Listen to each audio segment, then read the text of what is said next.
Hey, good morning, everybody. How you doing?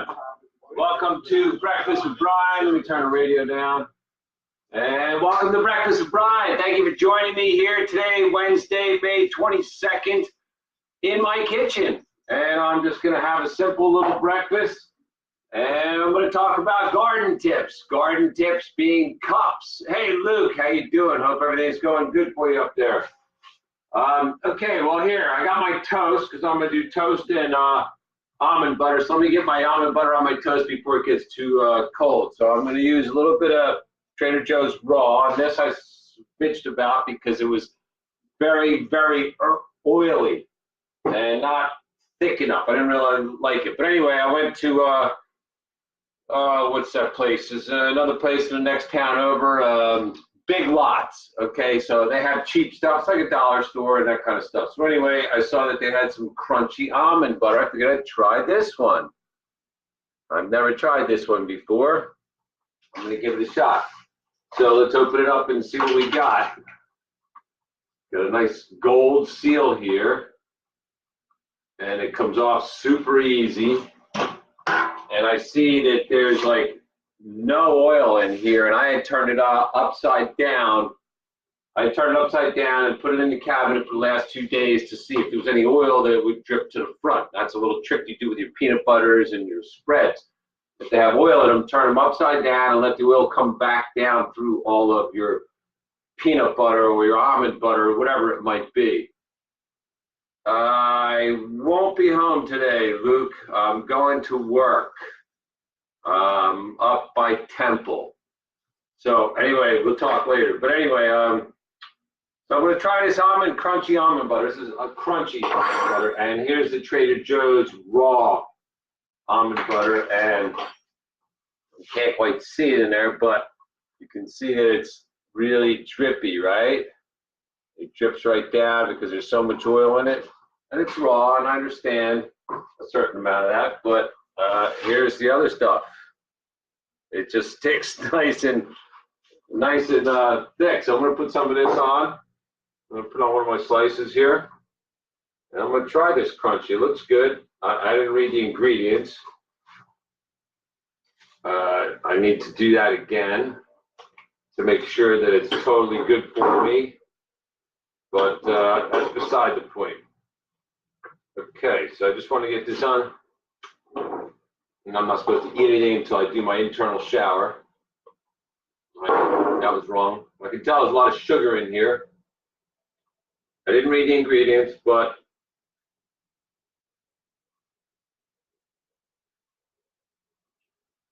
dry roasted almonds, organic sugar, blended vegetable oils, palm and shea oils. Okay, so there's a mixture of that, and then there's a natural vanilla flavor and other natural flavors and sea salt. It contains almonds and almond milk. It's a little different. It definitely is sweeter. I don't like that, but anyway, here's the Trader Joe's stuff that I kind of got to pour out and pour onto my toast. I just don't like my toast getting cold before I put my almond butter on it. Okay, so there you go.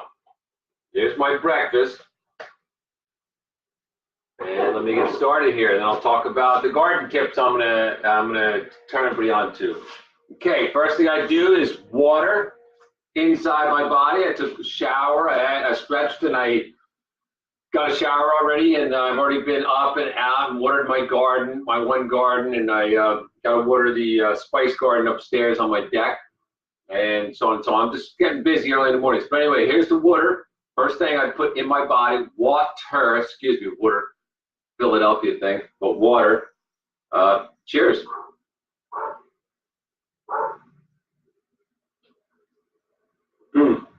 I love that water. It's such a good feeling. It just cleanses you from top to bottom, inside. It's really, really good. So, okay, here I have some leftover of my homemade juice. I'm going to pour some of that right into my cup. That was all a little bit of strawberries, blueberries, pineapple, apple, and so forth.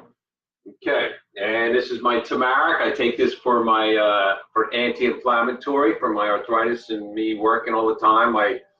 Need something to help calm down the anti-inflammatory of my muscles and joints and so forth. Cheers. So cheers to good, fresh, homemade juice.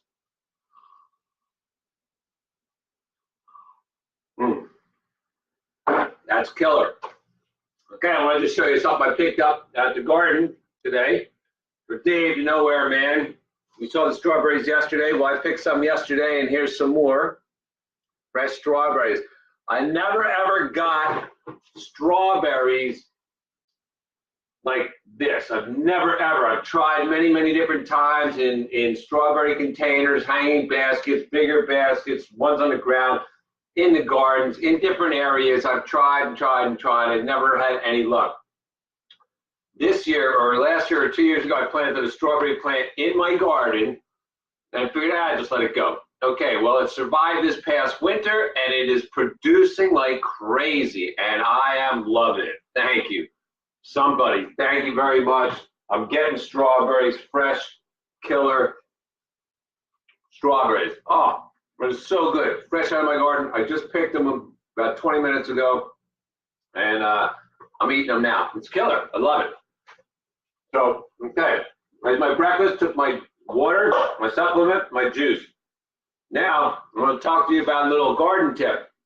I don't know why I never thought about this years ago, but I've been fighting bugs in the garden. So I do an outdoor garden. I try to keep it natural, so I'm not doing a lot of herbicides and stuff like that. I try to keep it natural.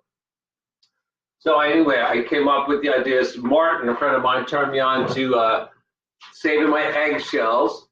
And the water from the eggs, the plants love. It's a lot of protein for them. It helps them boom. So I pour the water on certain plants that I feel that need it. Now, the eggshells, they serve two purposes. They have,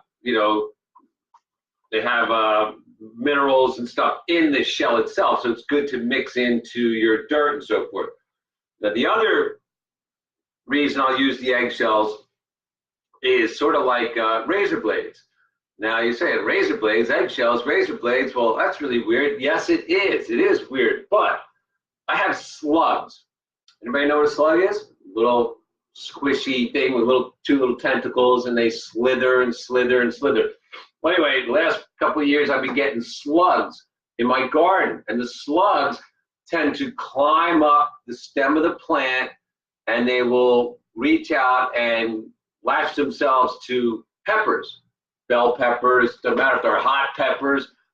I've had them, and last year I was fighting them like crazy. Slugs getting into my garden, and they're getting up onto my plants, and they're eating my peppers. Hang on 1 second. Hey, I'm doing my video. Talk to you in a few minutes. Thanks, bye. Okay. Oh, good morning. Sorry.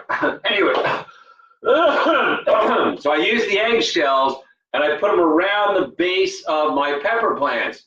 And that is because the slugs, when they crawl over the eggshells, they're so squishy that the eggshells are so sharp, like razor blades, they will cut the slugs. The slugs cannot handle the edges of eggshells because it cuts them, kills them, which is great. I think that's a natural defense for my plants against an insect that is eating my fruit or eating my peppers. And I really was pissing off last year because I kept picking really beautiful peppers, and I roll around, and there's section of it that's beat or sucked dry, and it's just horrible because slugs tend to suck all the juice out of it. Now, they don't bite holes in it like other insects and so forth, but they slither on there and they suck all the juice out of it, and you get a bad spot on your pepper. And now I'm getting peppers, good peppers with bad spots everywhere. So I started putting eggshells around the bases of my plants. Okay, well, that's one way to beat them, and I'm doing it, and I'm still going to do it. But, duh, I finally came up with an idea, and that is with your starter cups when you buy plants. Okay, these are just little plastic cups, just you buy them in the store when you buy your plant, when you buy your pepper plant, you buy your oregano plant, whatever. It's just these little plastic cups. So I'm thinking, duh, I kept returning them and or throwing them out or recycling them. I'm like, wait a second, got an idea. I take the plant out and I put it into the ground, and I put a little mound on it. Why don't I take these cups and use them? How? Oh, here you go. So I came up with the idea the other day. I was planting the other half of my garden, and I thought about this and said, wow, this would be a great idea. This might work. And so what I did was I started to cut the bottoms out and leave a jagged edge. And then I would put this over top of my plant, let the plant grow out of this. And now the slugs would have to climb up this and go across this to get onto the plant, to go up the plant to get to the pepper. Okay, so I started doing it. I've done every single one of my plants